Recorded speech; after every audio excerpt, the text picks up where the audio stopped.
All right. I want to welcome everyone here this evening. Thank you so much for coming out and joining us. My name is Maximilian Eyle, and I'm the Executive Director of Central Current. And for those not familiar, we are a nonprofit and nonpartisan news publication serving Central New York. And though we cover a wide range of issues in this community, one that has really come to the forefront has been housing. Housing is one that has evolved significantly over the past few years, and one that we have also noticed generated a really high amount of interest among our readers. So we are very excited to bring you all together this evening for the panel conversation with our guests today. I also hope you've had a chance to enjoy the incredible photojournalism work of Mike and Michelle. Mike Greenlaw and Michelle Gable, who have spent the past year working with our managing editor, Chris Libinati, and ArtRage to put together this resident focus look at the housing crisis in the region. We would not be able to have this without their hard work and that of Chris, who unfortunately is not able to be here today, but we're very grateful for their efforts. And if you're interested in hearing more about their experience and their vision in putting all of this together, I would encourage you to come back here on Wednesday at 7 p.m. They will be having an artist talk, and I know I will be there. Looking forward to it very much. But today, we are joined by Alex Marrion, City Auditor, who has spent quite a lot of time looking at housing and commissioned a number of reports on the issue, much of which is cited in the fact sheets that you all have. We are also joined by Sylvia Espinosa, who is an attorney with the Volunteer Lawyers Project, working with housing. And we also have Alex Lawson, who's Housing Policy Manager for CNY Fair Housing, which is an organization dedicated to eliminating housing discrimination, promoting open communities, and ensuring equal access to housing opportunities for all people in Central and Northern New York. And also helping me moderate this panel is Eyle Velazquez, who's a journalist who covers housing in the region and has done a lot of work with us at Central Current. So we're very excited to have him here. So thank you again for joining us. I'd like to turn things over to Eyle. Thank you, everyone, for coming. I just want to start out by saying that Syracuse is a city made up primarily of renters. 60% of the residents of the city rent their home. And as you can see all around you today in the housing exhibit, the photos, you will see that oftentimes they don't live in conditions that are habitable under the standards that New York State and the city of Syracuse have for dwellings. In fact, about a third of Syracuse properties are in some sort of state of disrepair, be it peeling paint, which can lead to hazardous outcomes like lead poisoning, or it could be plumbing issues and other problems with fixtures.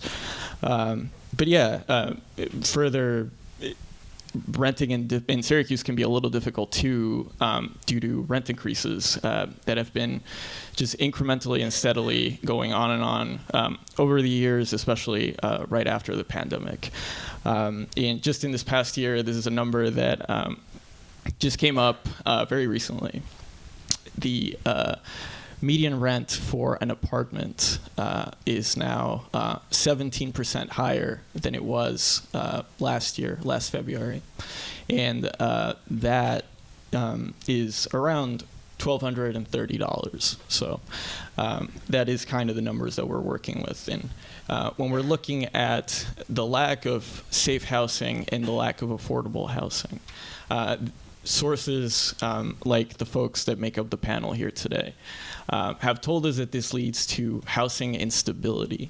To start, I would like our panelists to describe in their line of work for the organizations that they work with, what does housing instability look like and what does it do for Syracuse tenants? Okay, I'll start. CMY Fair Housing is, our name is almost misleading because everyone wants fair housing, so I want to explain exactly what it is. We work on housing discrimination. We enforce the Federal Fair Housing Act and the New York State Human Rights Law, two laws that say that when someone is looking for housing, they cannot be discriminated against on certain bases like race or religion or familial status. And right now, there being such a housing crunch, it's very difficult to enforce these laws. The way that you normally do it is someone comes to us and they say, I think I've been discriminated against. I think that I applied for this apartment and I was denied the ability to get it because of my race or because I have kids. And then we would investigate that claim by sending people out to inquire about the apartment with fake identities and see how they're treated. That works, and it worked in this area for a while pretty well when there's not such a housing crunch, because the apartments stay on the market, and so you can actually see how a landlord might treat someone differently because the apartment is available to be inquired about. As it is now, the apartments go like that.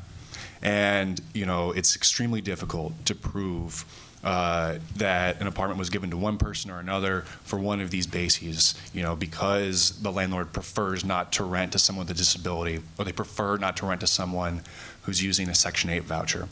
And the crunch that is affecting all parts of the housing market is specifically a problem for us in our work for that reason. It's just so difficult to enforce fair housing rights. And that means that all of the things that we're talking about, the deleterious effects of housing conditions, of rent increases, are falling hardest on the people who have been the victims of discrimination for decades in our community. It's people of color, it's women, it's families with children, and that's what we're seeing right now as a result of the housing market we have. Well, first of all, thank you so much for having me. I'm Alex Marrion. I'm the Syracuse City Auditor. It may be confusing with two Alexes here. Just remember, tall Alex, short Alex. That's the most immutable characteristic we can distinguish here. So, in my work as City Auditor, I have the unique privilege of having a reason to go knock on doors across the city of Syracuse. That is not always the most glamorous part of politics. It's not always the part that people look forward to, especially on days that look like this or the last couple of weeks we've had. But I have a reason to go knock on people's doors pretty regularly. And when I ran for office and since then, I've made a point of going out and talking to people in their homes, in their neighborhoods, to hear what their concerns are. You don't have to have too much of a conversation with folks to realize the incredible, incredible challenges that we have that our housing market poses for us right now. And the way I describe it is we have a three related problems, but also there are solutions that come for those problems. The kind of three-legged stool for rectifying our housing market situation. I think one big part of that is tenant protections. We have to protect people in the homes that they currently live in. That's through programs like Good Cause Eviction, which we are slowly but surely trying to get past here in the city of Syracuse. The next leg of that stool is through code enforcement, through programs like the rental registry, to make sure that when folks are in their homes, they have safe homes, they have stable homes, that they are quality homes, they don't have problems with lead. And the third leg of that stool is increasing our housing supply. Now, that is a longer-term vision because it is harder to increase our housing supply, but there are ways we can do it, such as, New York State can clarify some of the language around incentives for housing development through industrial development agencies. I think on the city level, we need to be creating an express lane just for permits for new housing construction so that we can make sure that new development is getting moved ahead. It gets to cut the line ahead of commercial development or, someone getting a permit to put a deck on their house or something. So there are strategies available to us to address this, but it is an incredibly difficult challenge that we face every single day here in the city of Syracuse, given that we are a 60% renter city, given that we have incredibly high rates of poverty here. And, I'll tell you a fun story. I went out with someone a while ago, and he didn't really know what a city auditor does, and, most people don't. So as I'm explaining to him what I do and some of the work I've done on housing and good cause eviction, he said, "Wow, all the landlords must really hate you." And I said, I don't really care if they do or don't, because they don't live here. They don't vote for me. They're not part of our community. And that's an ongoing challenge, that we have so many landlords that aren't part of our community. They are faceless P.O. boxes that we can't track down. 60% of the people who live in the city I actually represent are tenants. A minuscule number of people compared to that are landlords. And if they are landlords living here in the city of Syracuse, we can probably track them down and have a conversation with them. But we need rules that apply to everyone so that we can make sure everyone is protected along the way. And we can't do that work without partners. You know, it's not just me up in my office, kind of in the bell tower of City Hall, where I get to be our kind of the City Hall Quasimodo. But we've got people on all levels of government that we are trying to work with. I want to just acknowledge a couple of them. We have County Legislator Palmer Harvey here. We've got Zach Zella from Senator Rachel May's office. We've got Michelle Sapansky, my friend from the Department of Neighborhood and Business Development, our Deputy Commissioner over there, who oversees a lot of housing, and she does like remarkable work. I see her everywhere. So there are partners working on this. But again, it is just a remarkable, all-encompassing challenge that it's hard to pull the thread on. Hi, everyone. I work for Volunteer Lawyers Project of Central New York. This is one of the agencies that offers free legal representation for tenants in Syracuse City Court. So what we do is also like a three-prong. We do eviction court. That's where I work. We provide direct help for people facing eviction. We have a pro se clinic where one of our staff members and an attorney, a volunteer, as you can see from our name, Volunteer Lawyers Project, we rely a lot on our attorney volunteers. One of those attorneys provides help to tenants that need help with an order to show cause, to bring their cases back to the calendar, with a 7D motion, or any advice they require. And we also have the Tenants' Rights Clinic. Every day, almost every day at Syracuse City Court, we have like 3 pages full of evictions, cases that come every day. All our agencies are at capacity. Even if there's like 4 agencies sitting there offering free legal services, we cannot service all of our clients. And there's also like limitations as to who we can help. As of last year, we could only help people that were below the 200% federal poverty guidelines. So we encountered this client that made like $100 more. So we couldn't offer our free legal services, but he wasn't making enough to pay for an attorney to help him. So yeah, I would say that it's really obvious that we are in a housing crisis, and if anyone has a question about how dire the situation is, I invite them to go to Syracuse City Court any day of the week, and you can see for yourselves how bad it is. So I would like to start there, to start deconstructing this 3-legged stool.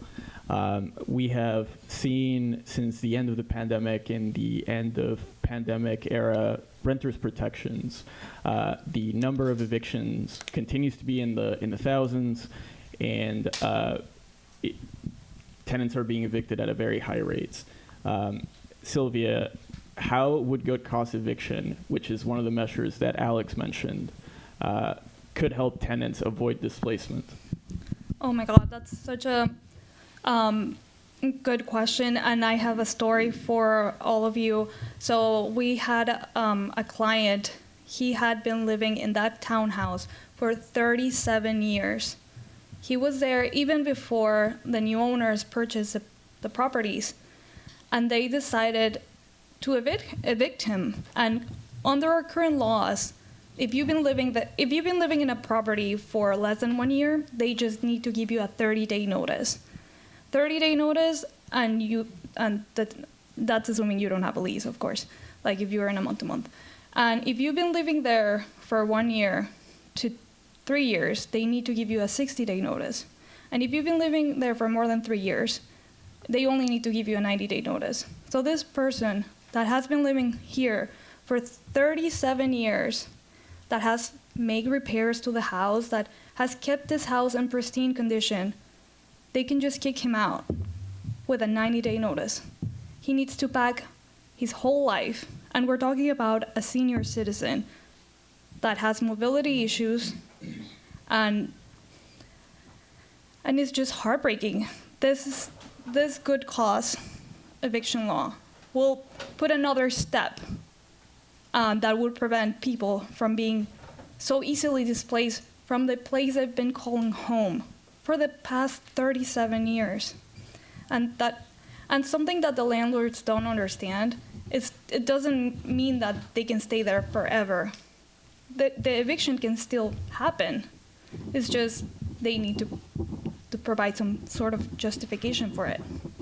That being said, not all hope is lost. There's also a provision that is called the good cause stay, and not a lot of people are aware of that. The courts can discretionarily grant up to 12 months for a tenant that is being evicted via holdover, not non-payment. And in this case, we want that. But what is 12 more months if you need to leave your home? So definitely, that's something we desperately need. And this is just one of the most extreme cases, but we see it every day. Holdover cases where people just receive their 90-day notice and they have to go. So good cause eviction is a legislative policy solution that is right now at the hands of the Syracuse Common Council. They have the option to opt into the bill, which was passed at the state level in 2024. Alex Marrion, can you explain exactly how the bill could work? Good cause is it is a very, very simple concept. It works in three basic ways. Number one, to evict a tenant, a landlord has to be able to demonstrate in an eviction proceeding a good cause, as the name would suggest.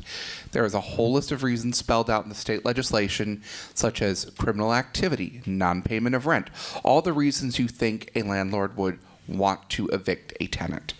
The second part of it is it gives tenants who are in good standing, meaning they have not violated the terms of their lease, they've been paying their rent, it gives them the option for a lease renewal.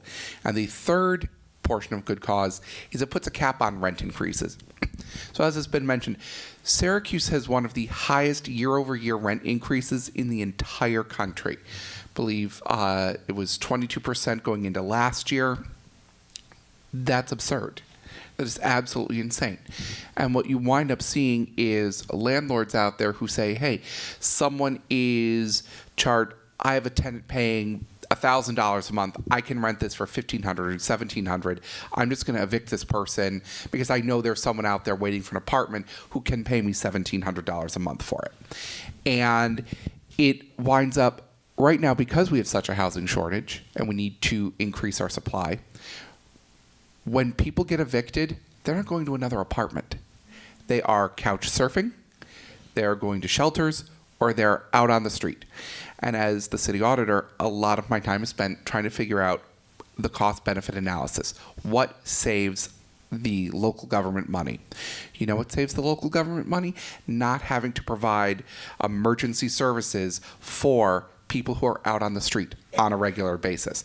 If we can keep people in their homes at reasonable, affordable rent prices, make sure those are quality and stable homes, we are going to have a lot fewer of the downstream negative externalities that come from people being evicted from their homes.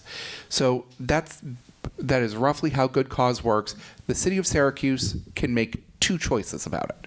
Number one, we can set what's known as the affordability threshold.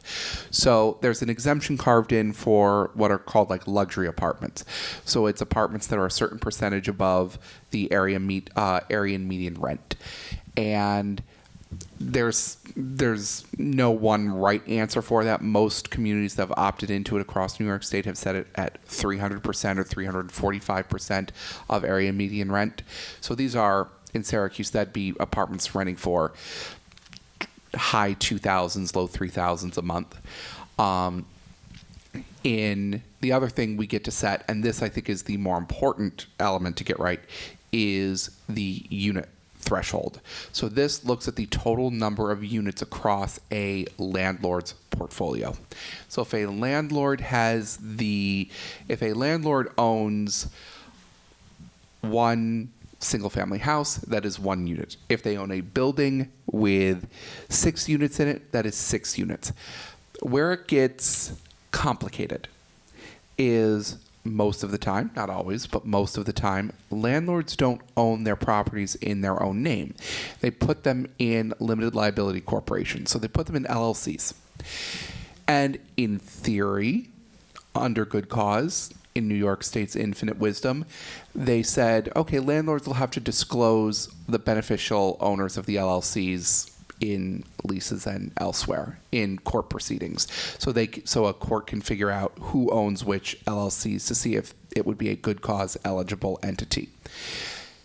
Easier solution, because people who own property and put it in LLCs are trying to protect themselves and sometimes don't want other people to know that they own that property. Much easier solution is just make it apply to all the properties. Make it apply to all of the available rental units so that you don't have to go through the Sturm und Drang of that paperwork process to figure out, well, there are 5 beneficial owners of this LLC and one of them has 7 other LLCs in their property. No, save yourself the time. Just make it apply to all of the units so that we can have it apply to as many renters and as many tenants as possible. I know Alex mentioned that the rate of increase for median rent was 22%. For this past year, the number I mentioned, the $1,200, that was an increase of 17% from the previous year, and we're using the same source for that. Now, the council has held hearings on good cause eviction and invited folks such as Alex Lawson to speak either on behalf or against the bill and what it could do to the business of landlords and how it could help tenants as well. Alex Lawson, what is typically the case against good cause eviction from a landlord's perspective? Is this fun for you? I'm trying to decide whether I want to say to you all what they would say to me, but I don't know that I can get in the right headspace because it normally doesn't make very much sense. I think what the sort of high level idea is well, if you regulate landlording, people won't want to do it, and that'd be bad. And I don't agree with that. I don't know of any business that shouldn't be regulated in some way, that there's no broader interest in consumers knowing that they are getting a safe product from the person they're buying it from. My boss, Sally Santangelo, her family owns a restaurant, Santangelo's out in Liverpool, and they don't think that there shouldn't be health inspections. That's not something they say, oh, if you have health inspections, there won't be more family-run businesses anymore. They don't say that. So that just doesn't really make sense to me because there's all kinds of reasons that we as a community have an interest in housing being safe, and the way that you ensure that it's safe is not by trusting people who are making money off of it. It's by inspecting it with your government. That's what the government does. So that's what I would say is number one. The other thing that they will often say is that tenants are trash people, and they really can't be trusted to live in nice places, and they need to be evicted. And the only way to deal with trash people is to kick them out. And they'll throw out all these stories. You'll hear all this nonsense about, oh, they're breeding dogs in the apartment and stuff. And it's very difficult to listen to because it's total crap. No one deserves to be evicted. No one deserves to be homeless. And because the things that they're talking about, we know from the other side is not true. Like a lot of the stuff about dogs specifically is really them complaining about the fact that a lot of tenants have emotional support animals, which are necessary for them to enjoy the apartment because they need it for their mental health. It's a medical thing. It's not a problem, and that's a fair housing issue. We have clients who get evicted when they start to enforce their fair housing rights. They develop a disability, they need some sort of accommodation made to the apartment, and they get evicted. And right now, there's no recourse for that because you don't have to say why you're evicting the person. It would be illegal. You know, you couldn't go to the court and say, I'm evicting because of their disability. But luckily, currently, for landlords, you don't have to explain why you're doing it. You just say, here's the 30-day notice, here's the 90-day notice, whatever it is, and they're out. And so that's why we are very interested in good cause, because we know that people are being kicked out of their homes for illegitimate reasons. You know, there's this idea that, not from landlords, but from certain common counselors like Pat Hogan will talk a lot about how landlords are investing in the community, and if you make it harder for them to be landlords and they can't evict trash people, they won't invest anymore. And what I would say to that is that if you look around Syracuse and you look at the condition of the housing, we don't need this kind of investment. What are we doing here? What are we talking about? This is not like a successful approach to fixing housing conditions in Syracuse, is getting slumlords in here. So all those things don't make sense to me. You hear them a lot. You hear them yelled a lot, and sometimes people think that their arguments make more sense if they're, you know, expressed loudly, but it's never really convinced me in any way. Sylvia, you spoke about, you gave us a very eloquent anecdote of something that happened to a client of yours. Can you talk about, because evictions not only affect an individual who is named on the lease, but oftentimes a family as well. Can you talk about how the process of eviction basically destabilizes the life of a family? Definitely. Just this Friday, I got a call from one of my clients, and she told me the marshal is outside. They're coming to evict me, and I have 2 kids sick with the flu. She defaulted in her payment plan, and I pleaded with the landlord's attorney, please give her another week. The kids are sick with the flu. And they're like, we already gave her 2 chances. 2 chances. To a woman, single woman, mother of 2, babies with the flu, victim of domestic violence. That's the thing some landlords fail to see. This is just not an income. This is just not an investment. This is a family living there. And at the end of the day, the landlords would benefit from cooperating with their tenants. We were securing funding from OTD, Last Money OTD Fund, and we told them, okay, if you wait 1 week, we'll get you 50% of the back rent paid, and we'll do another payment plan. No, they just wanted them out because they were too much trouble. A family. Again, I cannot stress this enough. Some landlords see the rental properties as an investment, and they're trying to maximize their profits without considering the humane part of it. Like, you're providing shelter to a family. And it just broke me. There was nothing we could do. And these are the exact words the landlord's attorney said to me. If you have the full amount in an hour, because the eviction was scheduled for 11, if you have the full amount, which was more than $6,000 before 11, I'll tell the marshal not to go through the eviction. What can you do in those cases? It's just heartbreaking.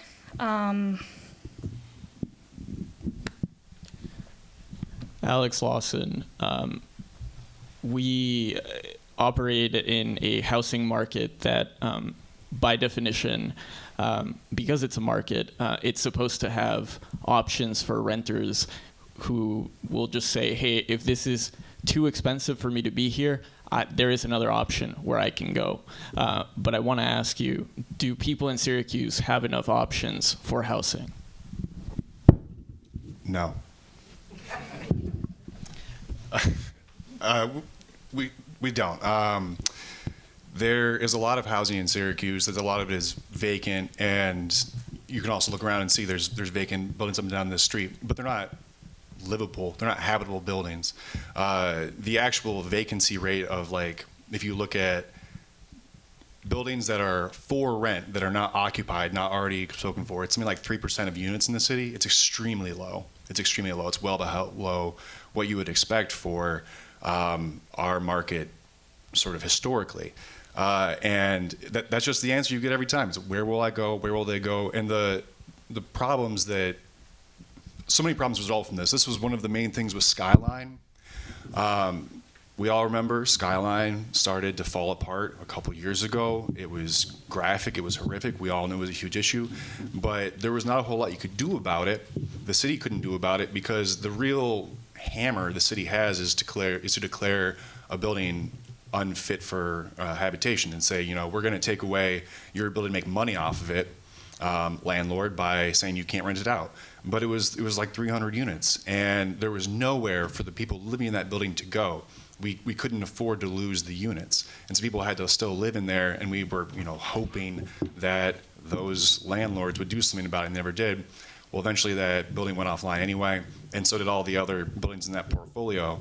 And then we lost those units anyway, and now we still are trying to get back from that hole that's been dug.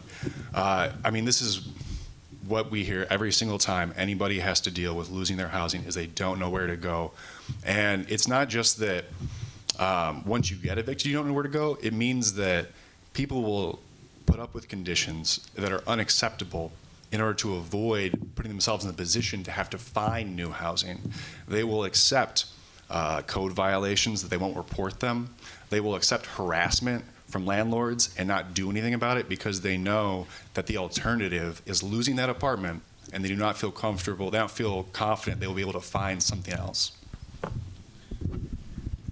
I wanted to ask, I know one new statistic that has emerged that we've reported on has been the fact that the rate of family homelessness has increased past individual homelessness for the first time, at least in recent years. I'm curious if you could define, first of all, when we talk about family homelessness, what that means, but also kind of the reasons why that might be unfolding more today. So when my office put out a report about good cause eviction, we were very lucky. I worked closely with Megan Stewart and the folks from the Homeless and Housing Coalition of Central New York, and we're able to preview some of their statistics from the recent point in time count, or last year's point in time count. So just to put it in a little bit of context, family homelessness is people who are, multiple people living with children. We see in Central New York, over the last 5 years, there's been a 192% increase in family homelessness. To contextualize that to just the city of Syracuse, 10% of the students who attend the Syracuse City School District are homeless. And 1 out of every 2 children in the city of Syracuse is at or below the poverty level. So that means about another 40% of students in the Syracuse City School District are not terribly far behind them. And this is the statistic that just absolutely pisses me off more than all of that. 45% of the people who are currently homeless in Central New York, they themselves or they lived in a place with someone who was served an eviction warrant. Almost half of the people who are currently homeless likely could be living in a home or an apartment if we had more protections against evictions. That is a tremendous amount of public resources we have to put to help these people in traumatic experiences that could just be avoided if we had simpler, smarter regulation around evictions. And the way I see it, my professional background before I got elected, I did a lot of policy work on corporate welfare and corporate subsidy issues over the years. I don't like corporate welfare. I don't like subsidies being given to big corporations. What our weak tenant protections are is a subsidy for landlords. We are subsidizing their ability to keep making money off of housing, an unlimited stream of money, in exchange for local governments, the city, the county, the state of New York, being able to pick up the tab for the mess they've created by evicting more and more people. That is unacceptable, and the economics of that no longer work for our community. That's why we need to have programs like good cause eviction, and we need to have good code enforcement programs like the rental registry that are well enforced, so we make sure that when people are living in these places, that they are getting the supports they need and do not fear retaliation for letting code enforcement know. And these folks need to know that there are tools available to them, that the city of Syracuse can be here to help and should be here to help. And we have seen some of our code enforcement folks go out there and really help some people in the most desperate of circumstances. And I'm not going to say everything's perfect with our code enforcement. Sorry, Michelle, but they have helped a lot of people in dire situations before. But we need to have more resources and more rules and more tools in the toolboxes to keep helping people in those situations. One of the things that emerged from this conversation was the rental registry, which is a tool that not only helps the city keep track of homes and code violations and their status as habitable places for folks to live, but it can also be used in courts to help tenants stave off eviction. Sylvia, can you tell me how the rental registry program works? Actually, the rental registry is a great protection for tenants. One of the first things we do whenever we get a new client is we see what kind of eviction it is, holdover of non-payment. If it's non-payment, we know that the first thing we have to look for is a rental registry. If there is no rental registry, that case can get dismissed. And the judge, Andrews, has been amazing at enforcing that. There is no rental registry, case gets automatically dismissed.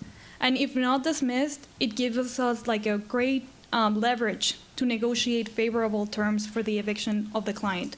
We ask the client, what do you want? You want to stay? Then let's work out a payment plan. Or you want to leave? Let's give you enough time to find alternative housing. If we have if we are threatening the landlord with dismissal, then the tenant is in a great position to negotiate, which is rare. So the rental registry is an amazing tool, but it's sad because sometimes tenants don't know about that. And sometimes all of the agencies are at capacity and we cannot tell them that. And they need to know that they can, like a landlord cannot bring an action against them for eviction of non-payment without a rental registry. They're allowed by Code 27 to withhold rent payments until the rental registry is approved and issued. So that is something really important that every renter should know. Also, to be fair, there are some limits as to when does it apply. For example, if the landlord lives in that unit, then no rental registry is required. For example, if there's more than 3 units, it's a certificate of compliance, and there's other rules that apply. But yeah, the rental registry, it's an amazing tool for tenants, and they need to know about this so they can enforce their rights.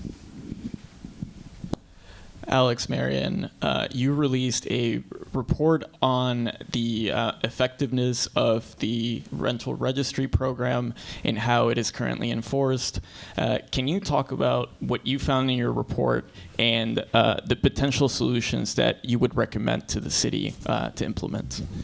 So my office put out this report a couple of weeks ago, and it's called Runaway Rentals.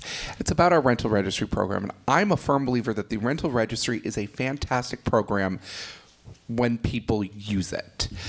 Unfortunately, what we found is that between about a quarter to a third of eligible rental properties, which are non-owner occupied 1 and 2 family properties, are on there. And that means there are so many more properties that we should be getting into that are that we're not being able to get into. The rental registry, the city asks that the owner of the property consent to an inspection. We have found that many owners do not wish to have an inspection of their property, and we then have been increasing, and I think this is great to see, the city's been going to court seeking administrative warrants to get into properties to do inspections of them. They will only give the rental registry certification when it is clear that there are no code violations present. That's good, but we need to be able to get into more of these properties faster, because the folks who are saying, come in, inspect my property, let's get the ball rolling, are at this point, with the rate of compliance being as low as it is, they're not the problem. So we've made some recommendations to improve on the program. Because, first of all, I think a lot of landlords we speak to they're unfamiliar with it. They don't know a lot about it. One thing I'm calling for is a landlord certification program. And the city, a long, long time ago, had something like this, where landlords or prospective landlords could come in and take a series of classes to learn their responsibilities, learn their obligations, and they'd be able to get a certificate, put it on their advertising, branding materials, what have you, so that folks they're renting from know, oh, this person understands the responsibilities they have a landlord, they understands the rights the tenants have, they understand, they have to register for the rental registry, they have to, pay the fee, they have to do the inspection and whatnot. And it's a way to keep track, for the city to keep track of who some of these folks are and keep open lines of communication for when rules or policies change. So we can follow up with them and say, hey, just so you know, New York State passed a new law. This is the new requirement. The city passed a new ordinance. Here are some new requirements you should be aware of. I think that we also need to go out of our way to more proactively contact what are likely rental properties. Any property that's an LLC. Any 1 and 2 family house that doesn't have a star exemption, which for those that don't know, star exemptions are tax exemptions that are given to owners in owner-occupied properties. There's an upper income threshold. It's about, I believe it's $500,000 a year. That is a small handful of homes in the city of Syracuse, I imagine. So it's a way, that's a good metric for trying to figure out where those properties are.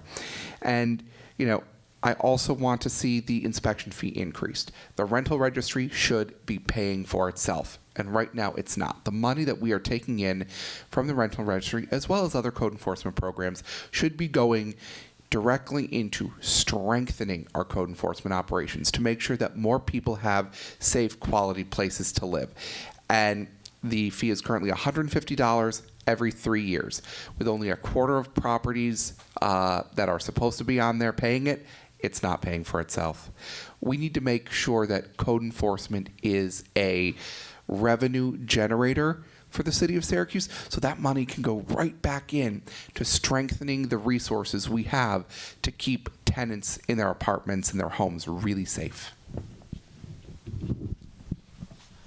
Alex Lawson, we've talked about the condition of properties that are currently out on the market, but Syracuse has a bit of a economically promising future with the arrival of Micron and all of the money that is supposed to bring in. I wonder, since you look at some of this stuff, what are some of the things that developers say about potentially being able to fund new housing, and what type of housing do we need here? For a long time, the sort of bottleneck on new housing construction locally was a lack of demand. People didn't really think there was necessary to build any, and so nothing was getting built. Maybe 10, 15 years ago, that started to change within the city specifically, because there are some developers, nationwide developers, who really focus on college towns. And they specialize in building apartment buildings for students. And they have gone through and hit all the markets that had gigantic schools like UGA and Michigan, whatever. And Syracuse is in sort of a second tier. So then they came here. And you've seen what's come from some of that. And something I think is very interesting about where those got built and how they got built is that it's in a very small, 2 slivers of the city. It's along East Genesee Street, and it's along sort of Brighton Avenue. And that's an expression, not necessarily of exactly where they wanted to build, but where the regulatory framework for constructing new housing allowed them to build. That's where zoning was generally permissive, and where there weren't very many local, like immediate neighbors to object to zoning variances.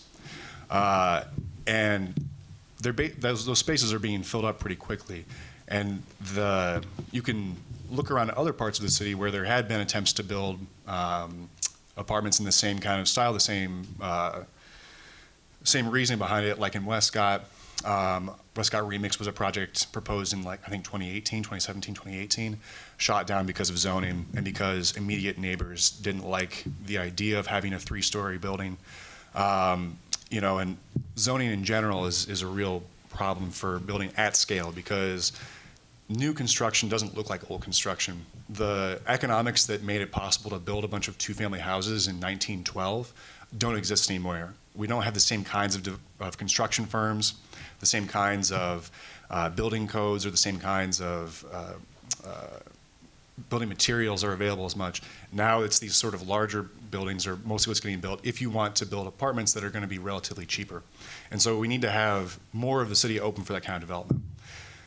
The thing that's happened recently is that, we passed a new zoning code which made some changes that made it a little bit easier, but interest rates went up during the pandemic, and construction costs went up during the pandemic as well. And I think the last big sort of student building got finished at the beginning of this semester, and there are no more in the pipeline because there's no financing available. It's very difficult to get loans to build the new housing that we need.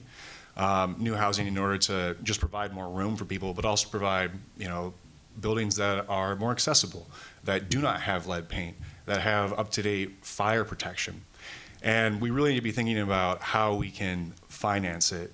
There's some affordable programs. LIHTC, is the big one that funds a lot of the new construction, but it is oversubscribed in the state of New York. This area gets about one. What is LIHTC? LIHTC is an affordable housing program. It stands for Low Income Housing Tax Credit, and it funds a lot of the stuff that when you see, like, oh, there's going to be a new affordable housing built, it's usually a LIHTC project. Everything that Housing Visions does is LIHTC.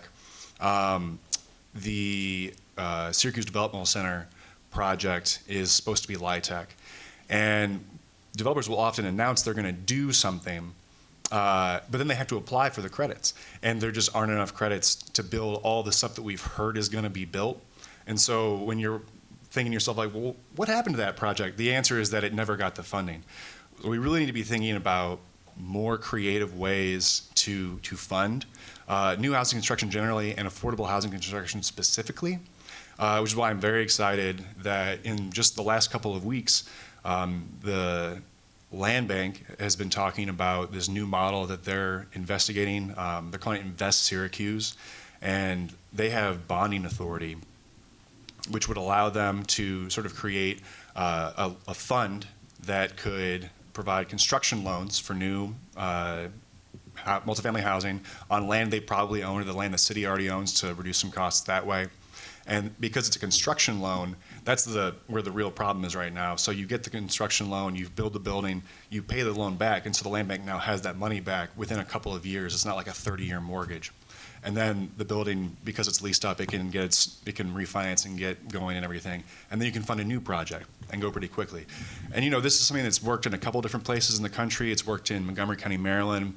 It's being investigated it's already working in Atlanta, Georgia as well. And a lot of different municipalities are investigating, because we're all seeing this problem across the country.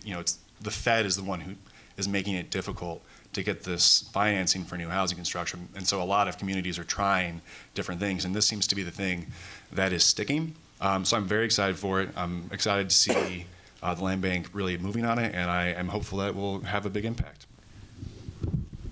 Yeah, thanks, Alex. So in this conversation, we've been really trying to paint a deeper picture of what some of the major barriers, some of the solutions are around housing. Anyone who's attempted to look at this issue has, I'm sure, seen just how complex it is, and the alphabet soup that is the various agencies and programs that are involved in trying to regulate and potentially improve it. We've attempted to provide some transparency and clarity here, and of course, the fact sheet also helps define some of those things and some of those statistics. But I also want to make sure that we have a chance to hear all of your questions. So I would love to, well, I guess it's a small room, we can probably hear you, but please stand and maybe we can hear from the gentleman. When you were talking about evicting families and stuff, I wonder if there's any laws with language involved with minors to make it at least lengthen the amount of time, you know, they have to until they're evicted, or make it more difficult. That's a great question, and there is. The same good cause stay, that is a provision in the rules. And it states that in a holdover proceeding, that means they're evicting you because they can, like with 30, 60, and 90-day notice, because we don't have good cause stay, good cause eviction law. If they're evicting you through holdover, non-payment, because non-payment can be solved with money, right? But if they're evicting you because they're evicting you and they don't want to continue your tenancy, there is a possibility of extending your tenancy for up to 12 months. And the way the law is written, it gives preference to people that have kids, and those kids go to a certain school district. So if the kids are enrolled in school, then they give you up to 12 months for the kids to complete their studies. 1 year would be enough in their minds. But again, this is not enough. This is what we have, but it's not enough. So yes, there's protections for kids. They let them stay up to 12 months as of the law right now, but I think we should do better. And we should ask our legislators to be better, because 12 months is not enough. I mean, and this law is also like considering that the parents have applied to other places and they have not. So there's some hoops that the family needs to jump through. So yeah, there's protections, but we need more. Yes. Hi, my name is Peter McCarthy. I've been a landlord. I owned a two-family house, which I sold a few years ago. I've been a contractor, did construction and repair work. My two-family house was, the last several years I owned it, was on the rental register. Never saw an inspector. Made an appointment one time, the guy drove by, said it's fine. I don't understand that. It was fine, the tenants were told they're gonna show up, they're gonna do the inspection. They didn't do it. I don't know if that's changed. This was 3 or 4 years ago. And that's changed. That's changed at all, Mr. Peter. Somebody should look at that, Alex. Second thing I want to say. It's always a new one, every day. 40 years ago, I spent some time doing construction remodeling work. I was talking to a guy who was a big landlord, lived in a very expensive house in one of our wealthier suburbs. And we got talking about business and what he did. And at one point he said, it's almost embarrassing how easy it is to make a lot of money doing this. And that was 40 years ago. It's gotten worse. They ought to be embarrassed at how much money they're making. And as Alex said, they don't live in the city. They might live in our suburbs. They might live in another country. And they're taking money out of this city. And Pat Hogan has no business saying we need to be nice to developers and landlords so that they will provide housing for people. The trickle-down theory of economics has been thoroughly discredited, and it does not apply to housing in this city or any other. They ought to pass good cause. They ought to make people comply with the rental registry, and I don't know why that doesn't happen. My understanding is a few years ago that it was totally optional if landlords felt like signing up for the rental registry. And I don't know if that's changed or not. I'll stop. Please continue. I think what he's alluding to is the fact that what we often find is that we have heard kind of the other side of this discussion say the quiet part out loud. And they keep saying the quiet part out loud. A few months ago, when the Common Council had a hearing about good cause eviction, and they, interestingly enough, they had a meeting where they invited landlords to come speak. They've yet to have a meeting where they invite tenants to come speak. Yes, just in case anyone missed it. They have had a meeting where landlords can come voice their opinions about good cause eviction. They have yet to have a meeting where tenants can come voice their opinions about good cause eviction. As one counselor said privately, we know what they think. We don't know what the landlords think. The real issue is you don't own property, you have no rights. Yeah. And when some of the landlords came and spoke, it was remarkable to hear what some of them had. It's online. I'd encourage you, go take the 90 minutes on a snowy day and watch the video. It's better than Netflix. We had folks say, there was one landlord who said, you know, even if this is fine and I wouldn't evict tenants, I still want to be able to do it. I mean, it's just un-American to not let me evict tenants.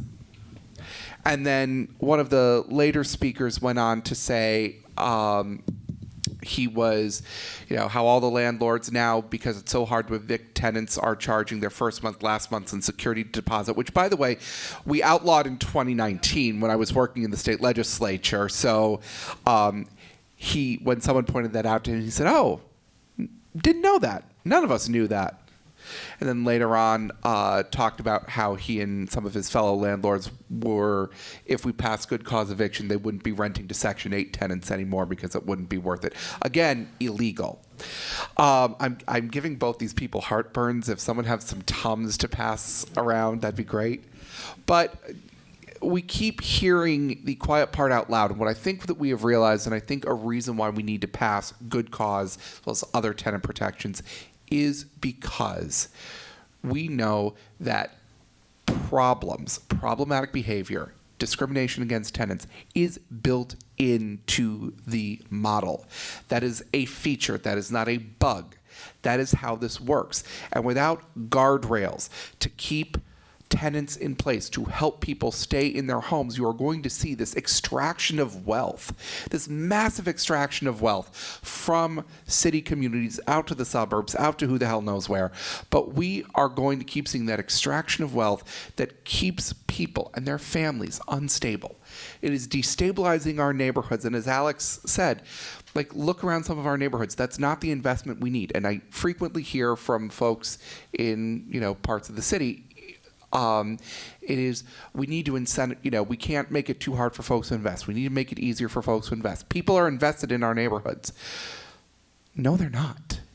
It's not a question of whether or not it's easy to be invested in our neighborhoods. It's a question of the fact that we need to hold the people who have been slumlords extracting wealth from our neighborhoods for 40, 50, 60, 80 years. We need to be holding them accountable. We need to be kicking them out of our damn neighborhoods and taking back our neighborhoods, taking back our housing so that we have safe, stable, quality places for people to live with the right rules in place to hold bad actors accountable.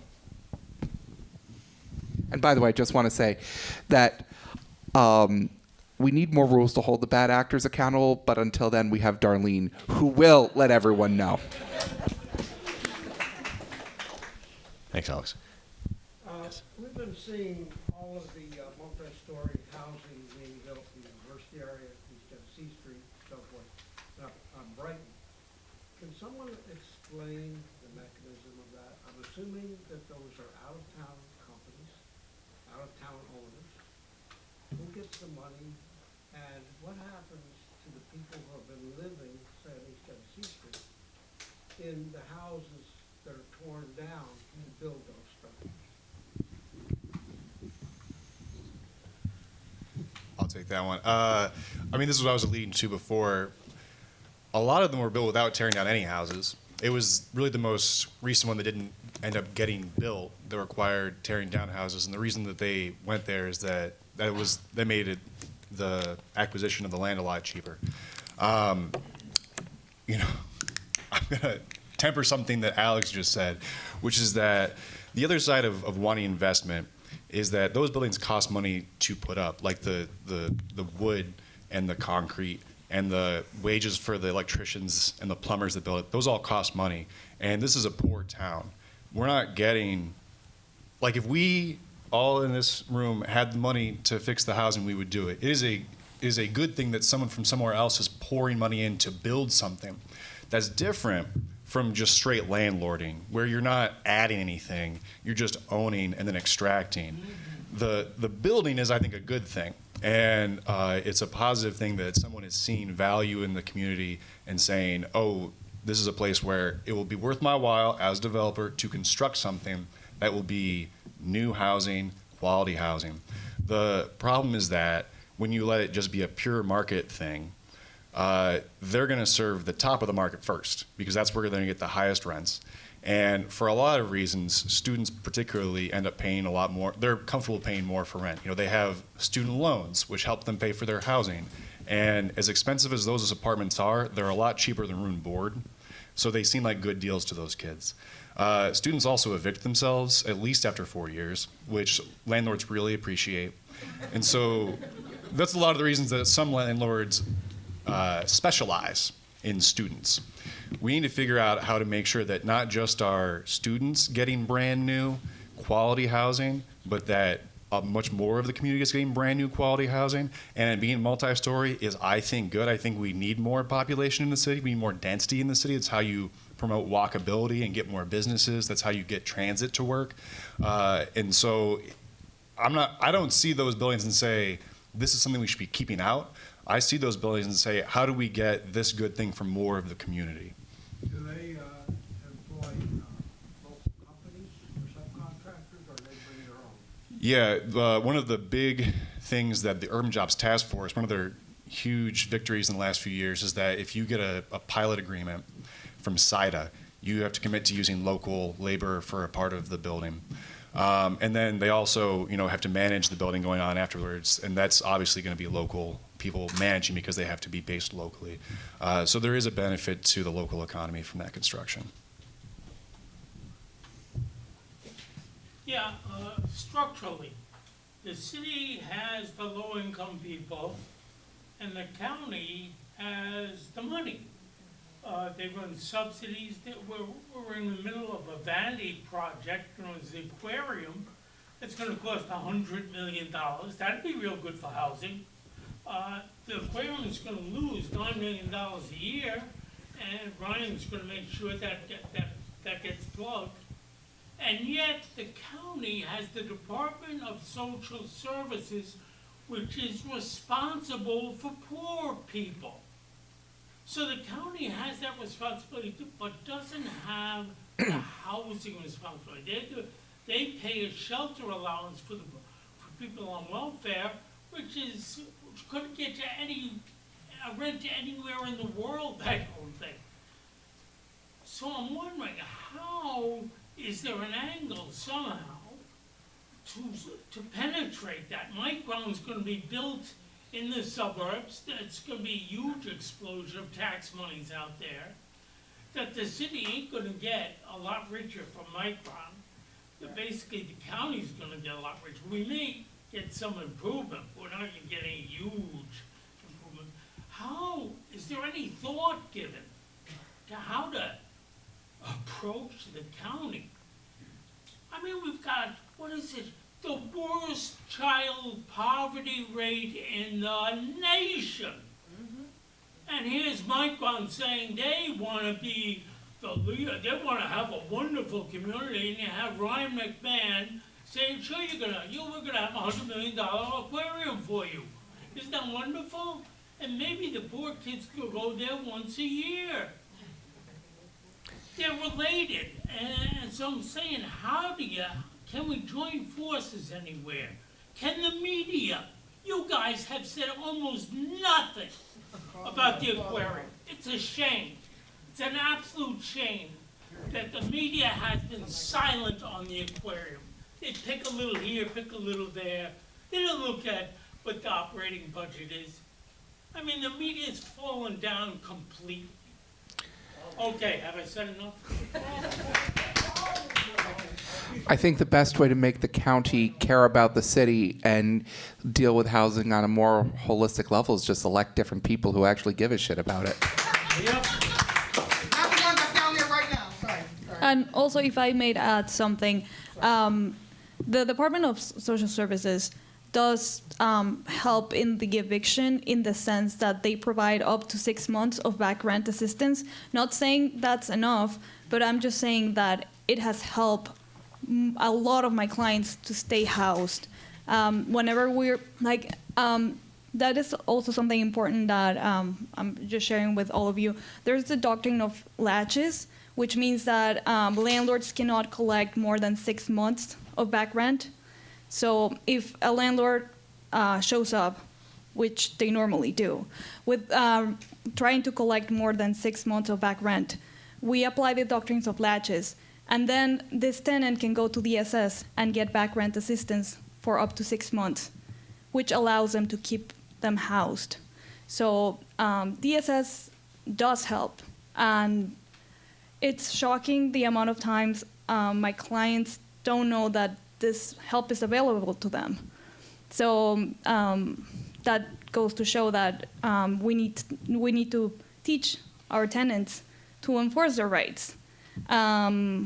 But yeah, just to say that DSS provides up to 6 months of back rent, and there's other agencies that also provide back rent assistance, which is great when they're in a crisis situation where they're being evicted for non-payment.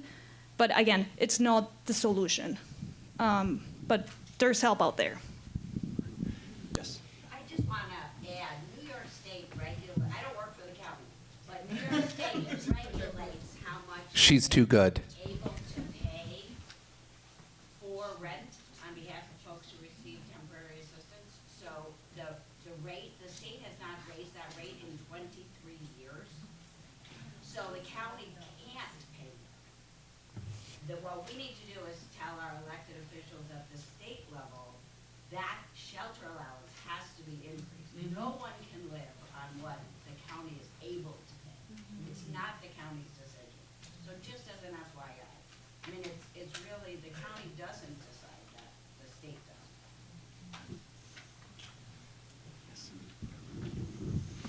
Hello, everybody. My name is Darlene Medley. This is probably gonna hit all of y'all. I don't know which way it's gonna go. So sorry, that time. I heard you saying something about there was a number that you gave. You said something about there's a thing in the rental registry where the children are involved or something like that. Yes. Okay, so in that same breath, though, I heard them at this end say, "Give me that number about how many homeless kids do we have in Syracuse City School District?" 10%. Okay, so we have 10%, right? How many of those cases did that judge allow those families with children to actually stay? Because that's a little high to me. I don't have the exact number, but I'm gonna tell you right off the bat that is rare to do a good cause stay, different from the good cause eviction. But it's really hard to like convince. You have to jump through some hoops to be able to be eligible for the good cause stay. And first and foremost, it needs to be a holdover proceeding, which means it's not related with non-payment. So if it's non-payment, basically they're like, okay, you have the option to pay or leave, which some people don't have that option, right? So first, and we're in the holdover proceeding, and then it's up to 12 months. And they still need to pay use and occupancy. What happens when that family has no income? How are they gonna pay the use and occupancy? Then we're back in square one. They cannot, and that's what I'm saying when I say that this is all about money. It's like if people cannot pay that use and occupancy, they cannot stay living there. And even if they can pay the use and occupancy, it's up to 12 months. What happens when those 12 months run out? Then we're back in square one. So that's what I'm saying, that we have the good cause stay, and it helps not only children, but also people with medical conditions. If you can prove that the eviction is going to cause them extreme hardship and that they cannot find similar housing to the one they have. So if you can prove those things, you can get them. But then again, it's only up to 12 months, which I don't think it's enough. Okay, are you guys aware about what landlords are currently doing though? How landlords are making it, perfect example, I'll give you my issue, right? Perfect example, right? I have money sitting in the bank account for my landlord to pick up, right? My landlord refuses to fill out my DSS landlord's form, right? So you know what my landlord has done? He's gone down to Section 8. So Section 8, I'm willingly refusing to pay the rent, okay? Even though he has not filled out the landlord form. I've reached out to him 7 times via email, and the lawyer has reached out to him via email. They won't come fix nothing in the property, mind you. Me and my children, all last summer, you can look the story up yourself, me and my children all summer long, we rehabilitated the property. I'm terrified to even say anything to codes because of who they are connected to, knowing that they have pulled with a judge. Me and my kids have already been through enough with retaliation. So I'm kind of stuck at a 1022, right? And it's not just myself. I have 4 other tenants that I'm currently helping. They're going through the same thing, where the landlord is saying, hey, the tenant over here, hey, they don't want to pay the rent. But I'm looking at the documentation in between them and the landlord, and I'm seeing where the the tenant is saying, hey, no, I have your rent money. It's sitting right here. I just need you to do X, Y, and Z. I don't mind you.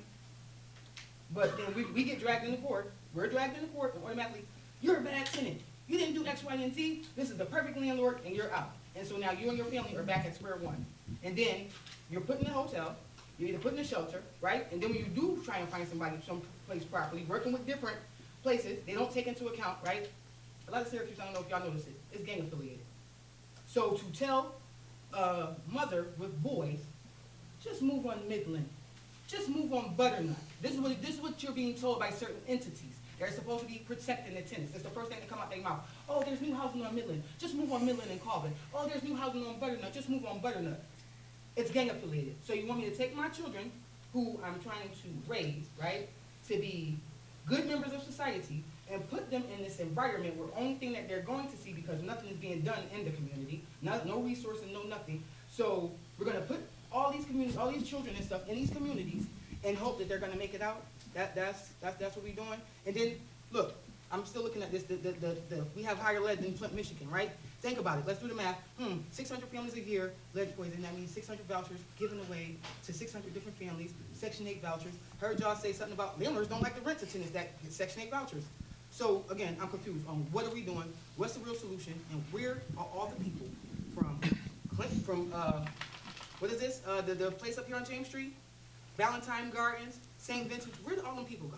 Where are all the people? Because my brother, for instance, him and his daughter, the little girl that got killed up there on South Ave, she was actually living up here, right, on James Street. My baby might be alive right now. She didn't have to leave and go move over there by South Ave where she got hit by the car at, right? So again, when y'all talking, I really need to start hearing some solutions. Because the only thing I keep hearing is, this is what's going on.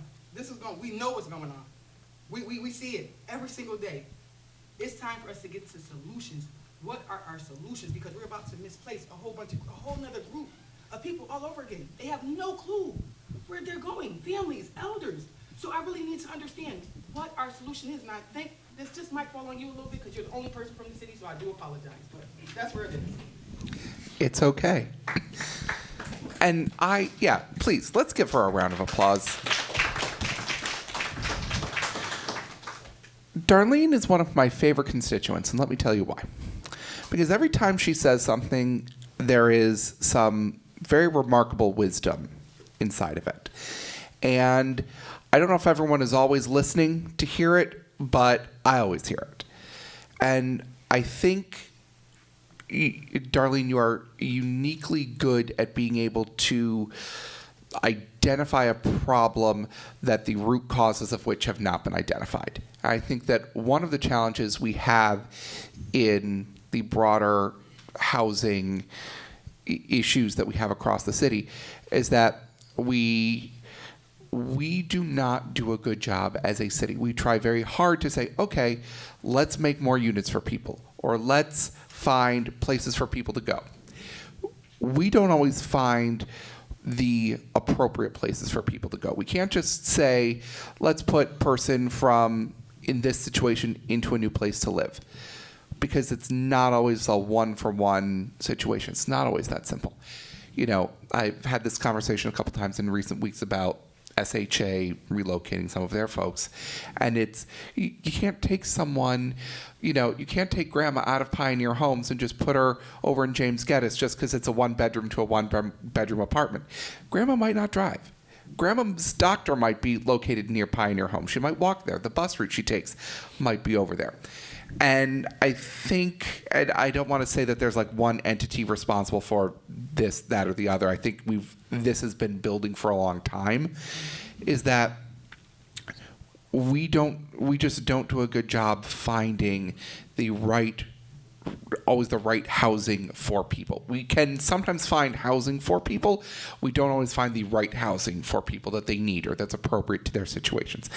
And with the school district, it breaks my heart every single day to think that 10% of the kids who live in our school, who attend the Syracuse City School District, are homeless, and so many are on kind of the razor's edge of that.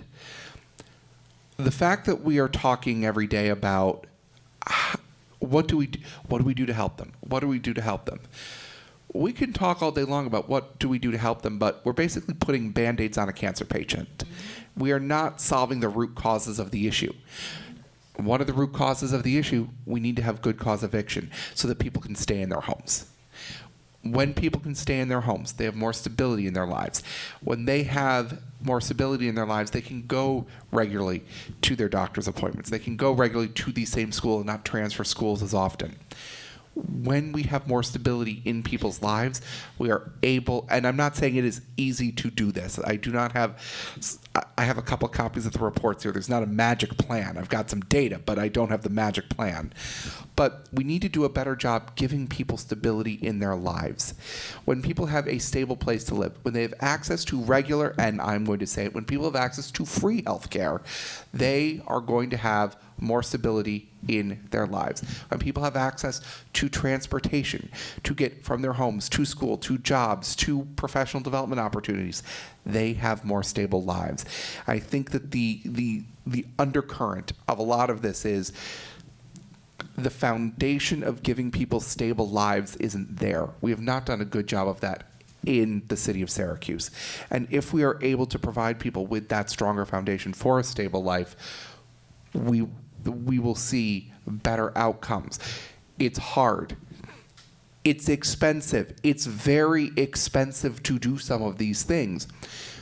But it's more expensive to have the long-term poor outcomes from the lack of stability. If we can get people, kids in, early intervention programs so they can have better reading achievement. If we can get parents who may not be in the workforce right now, not just into a job, but into a job that gives them a career and benefits and pensions and health care. If we can get people into housing that is stable and quality, where there is not lead, where there is not chipping paint on the walls, where they do not have to be concerned about their safety in that housing, where we have safer streets around the housing with crosswalks and lights and signals and the basic pedestrian infrastructure that so many of our communities desperately need. That's how we build the foundation for more stability in people's lives. So I don't know if that is the magic solution. I don't know if that is the singular answer, but I think that is what we need to make the priority. Like, how do we build the foundation that gives more people stability? Thanks, Alex. And Sylvia, did you have? Yeah, and I have 3 solutions for the particular problems you talked about. Just recently, we had a case where the landlord, in a non-payment, there was a judgment, and the tenant was going to pay with a back rent from DSS, and the landlord rejected the payment from DSS. What did we do? We filed an order to show cause, showing that the landlord refused payment from DSS. They cannot do that. That's illegal. Now, we brought them back. We alleged source of income discrimination. And now the landlord is back on the table, and they're like, what do you want? And we're like, we want they sent a termination notice for April 30th, and we said we want June 30th, and we want you to accept the payments from the SS, and we want you to cooperate with them. So there's, you can make them. They cannot discriminate against the source of income. I have another example for a Section 8 voucher. So we had this agreement with the landlord. We said, like, okay, we're gonna reserve, but you're gonna waive the arrears, so this person can transfer their Section 8 to another house, because the condition of that property was just, it was horrible. I was just really eager for her to move to another place. And even though we agreed to that, the attorney's landlord and me, that they were gonna tell Section 8 that the arrears were waived, and they even signed the notice to transfer the Section 8. When Section 8 called him to confirm that information, he said, no, they still owe me money, and they weren't able to transfer their Section 8. And what I did in that situation is I called the Section 8 worker, and I explained the situation, and I showed her the document signed by the landlord, and they escalated that with a supervisor. And the supervisor used that instance as a training material on how they should not trust what the landlord says. So, yeah. So if there was an agreement reached during eviction proceeding and they waive the arrears, you just have to prove that. You just have to show the face sheet from your eviction proceeding, and if you're being represented by an attorney, have the attorney explain that to the Section 8 worker, because now they're catching up to that landlord's lie. Shocker, right? But yeah, I just wanted to let you know that that's that. And there's also the 7D motion. So I don't know if anyone here is familiar with that, but it passed, I think, last year. So now tenants can sue their landlords to make their houses habitable. It's called 7D for Darlene. Mm-hmm. I'm telling you, Really? I really did that. Yeah, that's my hard work. That 7D motion, yeah. Well, it's amazing because it has helped tremendously, and we filed so many successful 7D motions. And that's what I wanted to say. Like, those are the three specific solutions that can help through litigation. The 7D motion, DSS, they cannot discriminate against your income. If not, you file an order to show cause, and they have to take the money. It's not optional. They have to.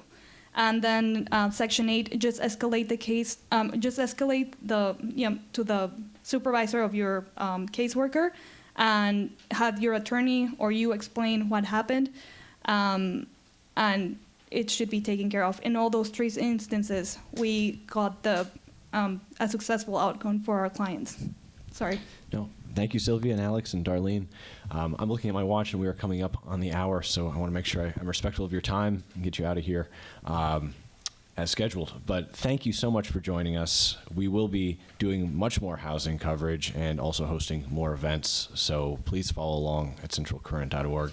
But thank you again for spending your evening with us, and thank you to all the panelists. Please give them a round.